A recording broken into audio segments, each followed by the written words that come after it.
Welcome students. Good morning everyone. Today all of you learn the lesson 1.2 On to the Summit We Reach the Top Part 3. Page number 17. Good morning everyone. Today all of you learn our lesson Part 3 On to the Summit We Reach the Top, page number 17. See, what does it matter whether I reached the top first or Hillary? What does it matter? म्हणजे मी आधी पोहोचलो की Hillary आधी पोहोचला या गोष्टीने काय फरक पडणार आहे असा त्या ठिकाणी या टेन्झिंगनं प्रश्न निर्माण केलेला आहे. Our main thought was that both of us reach the top, की दोघांनीही एकत्र शिखर चढायचं हा आमचा एकच विचार आमच्या मनामध्ये होता आणि आम्हाला तेच सिद्ध करायचं होतं. Our main thought was that both of us reach the top, we had to, one couldn't do it alone, की आम्हाला तेच काम करायचं होतं, दोघांनाही तेच काम करायचं होतं, कुणा एकट्याला ते करणं शक्य नव्हतं. If there had been a difference of 1000 feet between us, then one could make the claim that he was first, but even then only the man behind him could confirm the distance between the two of them. काय सांगितलं टेन्झिंग नॉर्गेने या ठिकाणी? If there had been a difference of 1000 feet between us, दोघांमध्ये जर 1001 फुटांचं अंतर असतं तर कुणी एकाने आधी पोहोचल्याचा दावा करणं हे योग्य होऊ शकलं असतं. बघा टेन्झिंग नॉर्गे काय म्हणतोय हा, की आमच्या दोघांमध्ये जर कोण आधी पोहोचला हे जर सांगायचं असेल तर आमच्या दोघांमध्ये 1000 फुटांपेक्षा जास्त अंतर हवं होतं, तर मग दावा करणं योग्य आहे की टेन्झिंग आधी पोहोचला का हिलरी आधी पोहोचलेला आहे.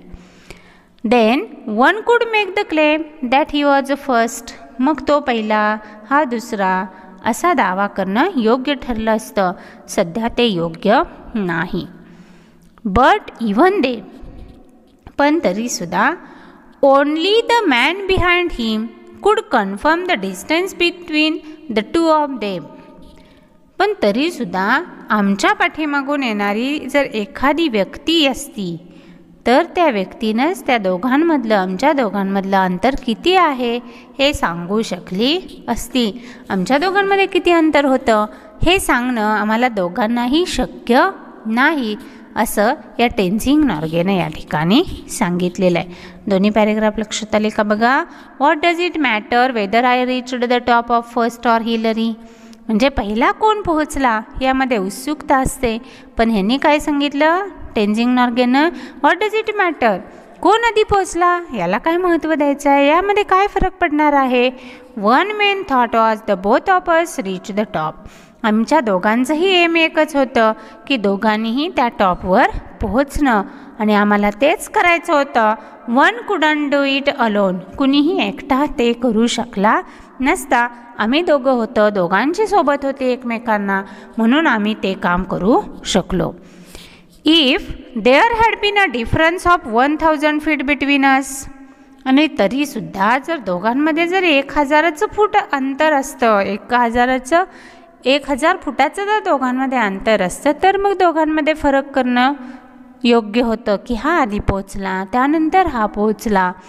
Then could one make the claim that was a first, but even then only the man behind him could confirm the distance between the two of them, आणि त्यातूनही जर का आमच्या पाठीमागून येणारी कोण एखादी व्यक्ती असती तर ती व्यक्ती सांगू शकली असती की आमच्या दोघांमध्ये सर्वप्रथम कोण पोहोचलेला आहे आणि त्यानंतर कोण पोहोचलेला आहे, हे या पॅरेग्राफमध्ये सांगितलेलं आहे. See page number 18. When we reached Kathmandu we discovered that a controversy had arisen, आणि हा पर्वत क्लाइंब करत असताना सर करत असताना पुढं कोणता अनुभव सांगितला बघा टेन्झिंगने या ठिकाणी. वेन वी रीच्ड काठमांडू, आम्ही जेव्हा काठमांडूला पोहोचलो we discovered that a controversy had arisen. Controversy मतभेद असणं, वादविवाद असणं. तेव्हा एक विवाद मतभेद निर्माण झाल्याचे आम्हाला समजले. We talked it over. आणि आम्ही त्यावर चर्चा केली. Hillary, colonel Hunt and I. आणि चर्चा करण्यामध्ये कोण कोण होतं तर colonel Hunt, Hillary and I mean Tenzing Norgay. या तिघांनी त्या विषयावर बोलले, चर्चा केली. We agreed that all the talk was childish. आम्ही तिघांनी यावर चर्चा केली आणि ते सर्व मतभेद बालिश आहेत यावर आमचे एकमत झाले. म्हणजे चर्चा केल्यानंतर देखील तो विषय गौण आहे, क्षुल्लक आहे असं तिघांनीही ठरवलं आणि तिघांचंही त्याच गोष्टीवर एकमत झालेलं दिसून येतं. So we made a pact. आणि म्हणून आम्ही एक पॅक्ट केला. Pact means a formal agreement between individual or parties. म्हणजे करार करणं. त्यावेळी आम्ही एक फॉर्मल ॲग्रीमेंट केली. काय केली आहे? And each of us sign it in the office of the prime minister of Nepal. म्हणून आम्ही एक करार केला आणि नेपाळचे जे प्राईम मिनिस्टर आहेत, पंतप्रधान आहेत, त्या पंतप्रधानांच्या कार्यालयामध्ये प्रत्येकाने त्यावर शिक्कामोर्तब केलं. प्रत्येकानं तो करार मान्य केला, त्यावर सह्या केल्या. Each one sine his on statement. प्रत्येकाने स्वतःच्या निवेदनपत्रावर स्वाक्षरी केली. स्टेटमेंट, निवेदन, की जी काही त्यांची फॉर्मॅलिटी होती ती त्यांनी पूर्ण केली आणि त्या स्टेटमेंटवर प्रत्येकानं आपली सही केली. I have a copy of Hillary's statement which I carry in my pocket. आणि हिलरीच्या निवेदनपत्राची एक प्रत, कॉपी म्हणजे एक प्रत, मी माझ्याजवळ खिशात बाळगतो. Which I carry in my pocket. आणि त्यावर काय लिहिलेलं आहे? काय लिहिलेलं आहे त्या स्टेटमेंटवर? हिलरीच्या निवेदनपत्राची एक प्रत माझ्याजवळ खिशात मी ठेवलेली आहे, अजूनही मी माझ्या खिशात बाळगतो आहे. आणि त्यावर लिहिलेलं आहे, इट रीड्स. काय लिहिलेलं आहे? काठमांडू, जून 22, 1953. काय लिहिलेलं आहे त्यावर? काठमांडू, जून 22 जून 1953. ऑन मे 29, 29 मे या दिवशी Tenzing Sherpa and I left our high camp on Mount Everest for our attempt on the summit. काय लिहिलेलं आहे? टेन्झिंग शेर्पा मीन्स टेन्झिंग नॉर्गे. या Tenzing Norgay and I means here Hillary, left our high camp on Mount Everest for our attempt. त्यानं काय लिहून ठेवलेलं आहे? Sign E P Hillary. E P हिलरीनं ही जी एक चिठ्ठी लिहून ठेवलेली आहे, ते स्टेटमेंट आहे. आणि त्या स्टेटमेंटमध्ये त्यानं त्या स्वतःच्या भाषेमध्ये लिहिलेलं हे काय आहे? स्पीच आहे. आणि ते आपल्याला डबल इन्व्हर्टेड कॉमामध्ये या ठिकाणी दिलेलं आहे बघा. On May 29, Tenzing Sherpa and I left our high camp on Mount Everest for our attempt on the summit. की 29 मे या दिवशी Tenzing Sherpa means Tenzing Norgay and I means Hillary high कॅम्पमधून माउंट एव्हरेस्टचे सर्वोच्च शिखर चढण्याच्या, पादाक्रांत करण्याच्या मोहिमेवर निघालो. As we climbed upward to the south summit. आणि दक्षिण शिखरापर्यंत चढून जात असताना first one and then the other wood take a turn at leading. आम्ही आईबाईने म्हणजे एक पुढं एक मागं एकमेकांच्या पुढे मागे चालत होतो. We crossed over the south summit. दक्षिण कळस ओलांडल्यानंतर आम्ही and moved along the summit ridge. Ridge means a long narrow piece of raised land. आणि दक्षिण कळस ओलांडल्यानंतर आम्ही शिखराच्या कड्यावरून जात राहिलो. We reached the summit almost together. शिखरावर आम्ही जवळपास एकत्रच पोहोचलो, दोघंही बरोबरच पोहोचलो. We embraced each other overjoyed at our success. यशस्वी झाल्याच्या आनंदात एकमेकांना आम्ही मिठी मारली. Embrace means hugs, hold, closely in one's arm. अगदी आपली मोहीम फत्ते झाली म्हणून दोघांनीही एकमेकांना मिठी मारलेली आहे, कवटाळलेलं आहे की आपण सक्सेस झालो. Then I took a photograph of Tenzing holding aloft the flags of Great Britain, Nepal, the United Nations and India. आणि यशस्वी झाल्याच्या आनंदात आम्ही एकमेकांना आलिंगन दिलं, मिठी मारली आणि मग मी ग्रेट ब्रिटन, नेपाळ, संयुक्त राष्ट्रांचा आणि भारताचे ध्वज टेन्झिंग फडकवत असतानाची छायाचित्रे घेतली. म्हणजे फोटो कुणी लावलेले आहेत? टेन्झिंग नॉर्गेनं. आणि फोटो कुणी घेतलेला आहे? हिलरीनं. हे सगळं त्यानं आपल्या नोटमध्ये, स्टेटमेंटमध्ये लिहून ठेवलेली चिठ्ठी टेन्झिंग नॉर्गे म्हणतो आजही माझ्याकडे आहे, मी माझ्या पॉकेटामध्ये ठेवलेली आहे. देअर इथपर्यंतचा भाग हा सगळा कोणाचा सेंटेन्स आहे? E.P. हिलरीचं. ते स्टेटमेंटमध्ये आणि ते स्टेटमेंट आता टेन्झिंग नॉर्गेच्या पॉकेटमध्ये आहे. There is another paper like this in English sign by me. यासारखे दुसरे एक इंग्रजीतील स्टेटमेंट होतं, इंग्रजीतील निवेदनपत्र आहे की ज्यावर माझी सही आहे. माझी means Tenzing नॉर्गेची. Thus, we will not take part in any controversy. आम्ही दोघांनी कोणत्याही प्रकारच्या वादामध्ये सहभाग घेतला नाही. आम्ही कोणत्याही वादामध्ये सहभागी झालो नव्हतो. As the statement says, या निवेदनपत्रानुसार Hillary and I embraced when we reached the top. हिलरी आणि मी शिखरावर पोहोचल्यानंतर एकमेकांना मिठी मारली. We did as well as our bulky equipment would let us. आणि आमच्या अवजड साधन सामग्रीसहित जसे आम्हाला जमले तसे मी त्याला म्हटलेले मला आठवते. आय रिमेंबर टू हिम, की मी त्याला एक सेंटेन्स म्हटलेलं होतं आणि ते सेंटेन्स मला आजही आठवतंय असं टेन्झिंग नॉर्गे सांगतायत. आणि ते सेंटेन्स कोणतं होतं? We have done it. की त्यावेळी मी म्हणलेलं होतं, परंतु ते आज मला खरोखरच आठवतंय की आपण खरोखर यशस्वी झालो. त्यावेळी तो काय सेंटेन्स म्हटलेला होता? I was to get to the top even if I died. मृत्यू आला तरी चालेल पण हे शिखर सर करायचंच, हे म्हटलेलं वाक्य मला आता आठवू लागलं. We have done it.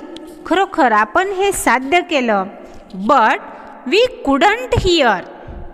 We had our oxygen mask on. परंतु आम्हाला ते शब्द ऐकू आले नाहीत. म्हणजे मी काय बोललो किंवा त्यावेळी मी काय त्याला म्हटलं, काय म्हटलेलं आहे? We have done it. आपण जिंकलो, आपण सक्सेस झालो, आपलं जे साध्य करायचं होतं ते आपण साध्य केलं, हे वाक्य तो बोलला. परंतु ते वाक्य दोघांनाही ऐकू आलं नाही. कारण बट वी कुडंट हिअर. आम्हाला ते शब्द ऐकू आले नाहीत कारण we had our oxygen mask on. कारण आमच्या तोंडावर ऑक्सिजनचे मास्क होते आणि त्यामुळे आम्ही काय बोललो ते दोघांनाही कळलेलं नव्हतं. बोलणाऱ्याला फक्त आपला विचार कळला असेल पण समोरच्याला काहीही ऐकू आलं नव्हतं. इंटरेस्टिंग लेसन आहे, अतिशय इंटरेस्टिंग लेसन आहे बघा. प्रत्येक पेज, प्रत्येक लाईन व्यवस्थित वाचा म्हणजे त्याची कन्सेप्ट तुमच्या लक्षात येईल. पुस्तकं खरेदी केली नसतील तर पुस्तक खरेदी करा. And then when we reach the top, page number 18, first thought, पहिला विचार. My first thought on reaching the top was a sense of gratitude to God. that after having failed 6 times, he had blessed me with fulfillment of this desire I had held so long. पहिला विचार काय माझ्या मनामध्ये आला? My first thought on reaching the top was sense of gratitude to God. शिखरावर पोहोचल्यानंतर सर्वप्रथम माझ्या मनात विचार आला तो म्हणजे ईश्वराप्रती कृतज्ञता व्यक्त करण्याचा, की ईश्वराचे आभार मानण्याचा, की परमेश्वराच्या कृपेनं माझी ही इच्छा पूर्ण झालेली आहे, हे त्याचे आभार मानण्याचा, कृतज्ञता व्यक्त करण्याचा पहिला विचार माझ्या मनात आला. That after having failed 6 time, की या अगोदर 6 वेळा अयशस्वी प्रयत्न केल्यानंतर, 6 वेळा अपयश मिळाल्यानंतर हे यश मिळालेलं होतं. म्हणून पहिला विचार टेन्झिंगच्या मनामध्ये कोणता आलेला आहे? तर मी देवाची आभार मानले पाहिजेत, देवाबद्दल कृतज्ञता व्यक्त केली पाहिजे. ही हॅड ब्लेस्ड मी, की परमेश्वराच्या कृपेने मी माझी इच्छा पूर्ण करू शकलो. With fulfilment of this desire I had held so long, बऱ्याच काळापासून मनाशी बाळगलेली माझी इच्छा, अपेक्षा त्याच्या कृपेनं पूर्ण झाली. म्हणून मी खरं देवाचे आभार मानले पाहिजेत. I placed on the summit the offering to God that I had carried with me. माझ्याबरोबर देवाकरता नेलेला प्रसाद मी त्या कड्यावर देवाला अर्पण केला, देवासाठी ठेवला. I had carried with me, की तो मी माझ्याबरोबर घेऊन गेलेलो होतो. This is accorded with my religion. Both my wife and I are Buddhist. की माझ्या धर्माच्या विचारसरणीला अनुसरून मी ते काम केलेलं होतं. Both my wife and I are Buddhist, मी आणि माझी पत्नी दोघंही बौद्ध आहोत, बौद्ध समाजाचे आहोत. I could not kneel because of my clothes and equipment. अंगावरील कपडे व साहित्यामुळं मला खाली बसता आलेलं नाही. म्हणजे त्यांनी सगळा तो युनिफॉर्म घातलेला असणार आहे, तो ड्रेस घातलेला आहे, त्यामुळं मला सहजासहजी खाली बसता येत नव्हतं, वागता येत नव्हतं. But I offered a silent prayer in my heart, परंतु मी माझ्या मनातून देवाची प्रार्थना केली. I could not kneel because of my clothes and equipment, but I offered a silent prayer in my heart. अंगावरील कपडे आणि साहित्यामुळं खाली बसता आलं नाही, पण मी मनोभावे देवाची प्रार्थना केली, देवाचे आभार मानले. The offering were biscuits, candy and a little blue pencil. आणि तिथं मी काय काय ठेवलेलं आहे, माझ्याकडे काय काय होतं हे या ठिकाणी दिलेलं. द ऑफरिंग वेअर बिस्किट्स, देवाला अर्पण केलेल्या त्या प्रसादाची बिस्किटं, कॅन्डी, गोळ्या and a little blue pencil, आणि एक छोटीशी पेन्सिल होती. माय यंगेस्ट डॉटर नीमा, की माझी लहान धाकटी मुलगी Nima, had given me the pencil before I left home. नीमाने मी घर सोडताना ती पेन्सिल मला दिली होती. She asked me to put it on the top of the mountain as her offering.